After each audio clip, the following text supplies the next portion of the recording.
First off, it should be stated quite clearly that Turkey and Russia are agreed that Idlib at some point should return to the authorities in Damascus. The issue for Turkey is not Idlib itself. It is how to deal with the refugee crisis and the aftermath of Idlib returning to the authorities in Damascus. Turkey believes it has been abandoned in looking after the refugees. Neither the European Union are offering to help, nor are the Russians, nor are the US. And the refugee crisis in Turkey has become a hot topic. And let's remember, in the previous elections, even Ben Ali Yildirim, the AK Party candidate, suggested that he would take steps as well to deal with the refugee crisis in Istanbul in a bid to win the election. He, of course, lost. So when we look at what's happening in Idlib today, it's far more complicated than an issue of good versus evil or Turkey versus Russia. It's far more complex than that. In fact, even when you look at Russia, what it gains or what it benefits from antagonizing Turkey and Idlib, there isn't actually much. Russia needs Turkey on the East Mediterranean crisis. It needs Turkey when it comes to coming to an agreement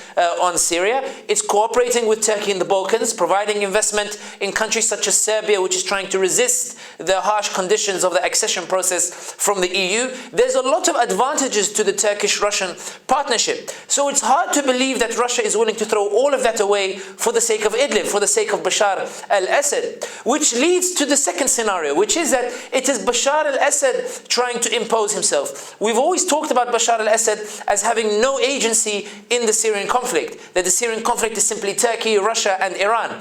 However, we have to remember that the forces fighting on the ground are Bashar al-Assad's forces. It is more likely that what's happening in Idlib today is Bashar al-Assad asserting himself. Is Bashar al-Assad saying to the Russians, look, this game you are playing of trying to be friends with Turkey, with me, with the Iranians, has to stop. I will not allow Turkish troops to stay in Syria. I will not allow Turkey to dictate the future of Syria. Because Bashar al-Assad knows that the Russians would be willing to allow northern Syria, Turkish troops to stay in northern Syria. Russia has no problem dividing up Syria with Turkey. It has no problem with Turkey maintaining a safe zone in northern Syria. All Russia is concerned about is the Tartus on the Mediterranean base and ensuring it has some policy to counter this potential challenge to its gas monopoly towards Europe, this gas find that they found in Cyprus. And Assad essentially is trying to say, I am here. I still have a say in Syria. I am still the president of Syria.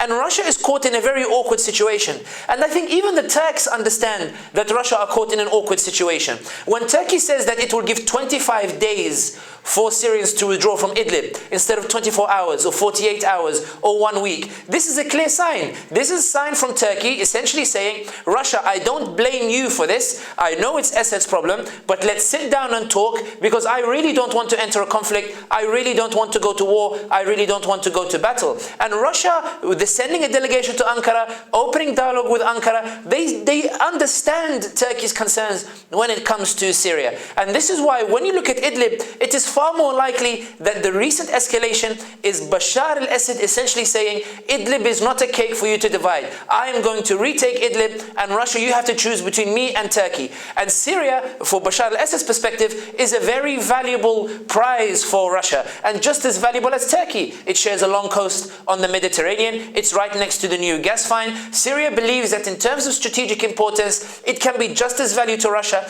as Turkey. And this is why when we see the negotiations that are being conducted between Turkey and Russia, the question is not whether Turkey can defeat Assad. The question is, how will Russia convince Assad to back down? How will Russia be able to maintain that balance of keeping an alliance with Turkey and keeping an alliance with Bashar al-Assad?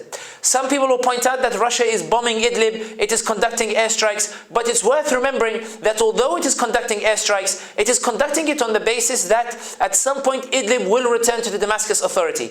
The point of difference is not whether Idlib goes back to Damascus. The point of difference is how. Turkey doesn't want to look like it abandoned Idlib, and Turkey also doesn't want to be left alone to deal with the refugee crisis. Russia wants Idlib to return to Assad, but Russia doesn't want to do it in a way that upsets Turkey because it wants to maintain Turkey as an ally. Assad doesn't care, he just wants Idlib to come back. back, and he wants the Turks out of northern Syria. And these are the dynamics that are taking place with regards to Idlib. The humanitarian disaster is a crisis. It's very disappointing. It's of grave concern. But the reality of the matter is, this is not the driving factor in any of the interferences of Russia, Turkey, Iran, US, EU, or any of the nations in Syria today. All it is about to decide how to deal with the aftermath. If everybody is satisfied with the aftermath, then Turkey, Russia and Assad will agree that Idlib should go back to the Damascus Authority.